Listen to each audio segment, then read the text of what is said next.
महाकाली माता आणि महाबली पंचमुखी हनुमान आहे आणि त्यांच्या या पावन सानिध्यामध्ये आज ही सभा आपली होते। मला आठवतं याच ठिकाणी 2017 साली आपण सभा घेतली होती आणि त्यावेळी या महानगरपालिकेमध्ये भारतीय जनता पक्षाला निवडून द्या असं मी आव्हान केलं होतं आणि काही आश्वासनं देखील दिली होती। आणि ज्यावेळी हे आव्हान मी केलं त्याला प्रतिसाद देत आमच्या गिरीश भाऊंच्या, जयकुमार भाऊंच्या, बाबा भामरेंच्या नेतृत्वात या महानगरपालिकेमध्ये पूर्ण बहुमत हे धुळेकरांनी भारतीय जनता पक्षाला दिलं। आणि ज्याप्रमाणे तुम्ही तुमचा शब्द ठेवला, जी आश्वासनं या मंचावरनं मी दिली होती ती सगळी आश्वासनं पूर्ण करण्याचं काम देखील या ठिकाणी मी केलं। आणि आज पुन्हा एकदा आपल्या समोर ज्यावेळेस मी उपस्थित आहे यावेळी तर तुम्ही कमालच केली।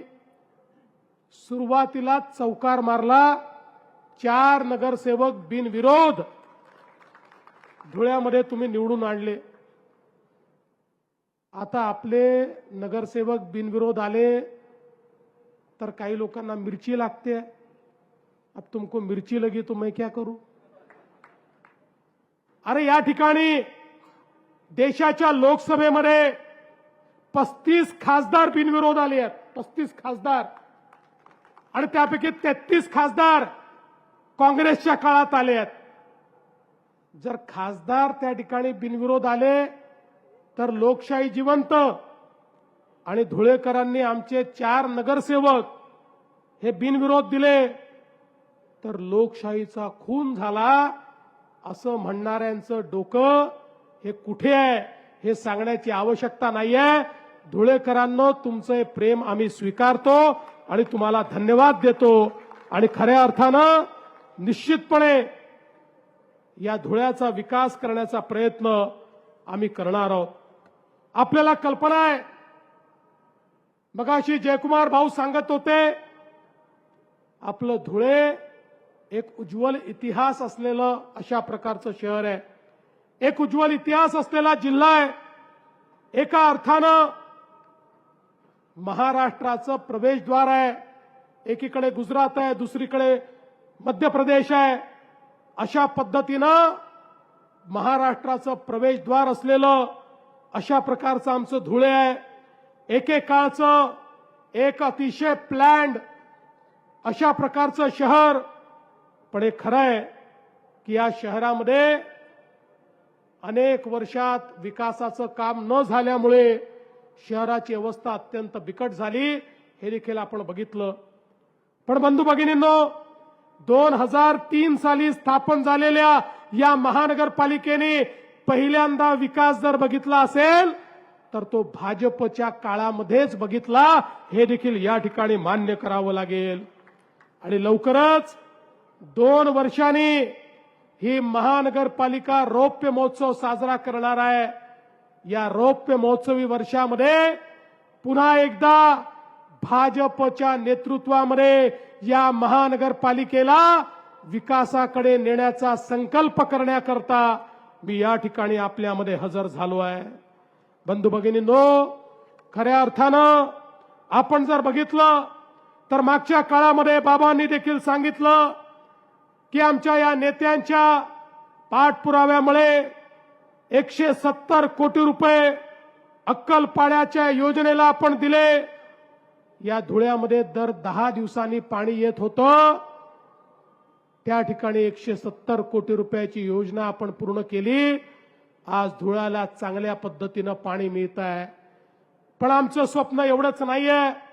आमचं स्वप्न हे या ठिकाणी धुळ्यातल्या प्रत्येक घरामध्ये प्रत्येक दिवशी माझी माता भगिनी आपला नळ उघडेल तर पिण्याचं स्वच्छ पाणी आलंच पाहिजे, हे आमचं स्वप्न आहे।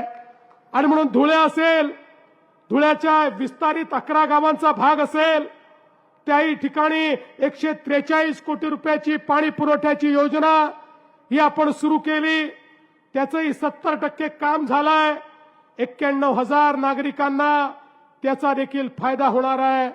आणि आता तापीच्या योजनेमध्ये जी जुनी पाईपलाईन आहे ती बदलण्याची मागणी देखील आमच्या अनुप भाऊंनी या ठिकाणी केलेली आहे. अनुप भाऊ, चिंता करू नका. तुम्ही केलेली प्रत्येक मागणी ही मान्य करण्याकरताच या ठिकाणी मी आलो आहे.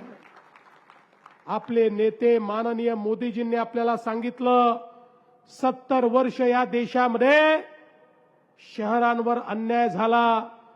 शहरीकरणाची आपण व्यवस्था केली नाही. शहरं वाढत गेली. गावातनं लोक शहरात येऊ लागले. जिथे जागा मिळेल तिथे लोक बसले. झोपडपट्ट्या झाल्या. अतिक्रमण झाली. पिण्याच्या पाण्याच्या समस्या निर्माण झाल्या. घनकचऱ्याचं व्यवस्थापन झालं नाही. शहरं बकाल झाली.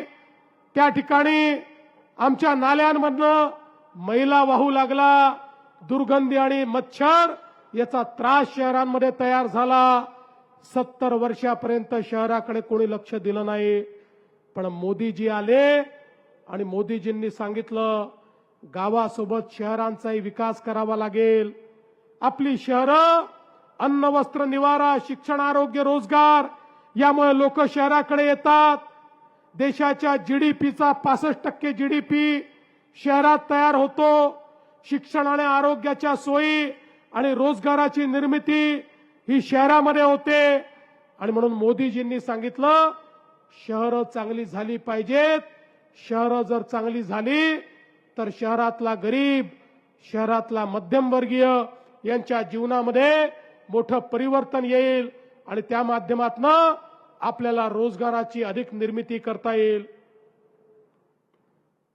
आणि म्हणून देशाच्या इतिहासामध्ये पहिल्यांदा माननीय मोदीजींनी अनेक योजना सुरू केल्या. शहरांना पैसे देणं सुरू केलं. स्मार्ट सिटीची योजना. लोकशाही मराठी ऐका, पहा, जागरूक रहा.